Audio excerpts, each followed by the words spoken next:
Армысыздар, құрметті достар. Бүгін еліміздің мақтанышы, тәуелсіздігіміздің нышаны Қазақстан Республикасының мемлекеттік рәміздер күні. Бұл ерекше күн 1992 жылдың 4 маусымында Қазақстанның мемлекеттік туы, елтаңбасы және әнұраны ресми түрде қабылданған тарихи сәтті еске түсіреді. Рәміздеріміз халқымыздың жүрегінен ерекше орын алатын махаббаттың, бірліктің, тәуелсіздіктің символы.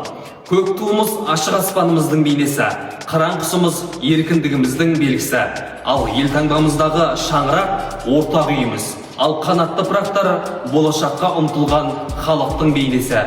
Әнұранымыз болса әрбір қазақстандықтың жүрегіне.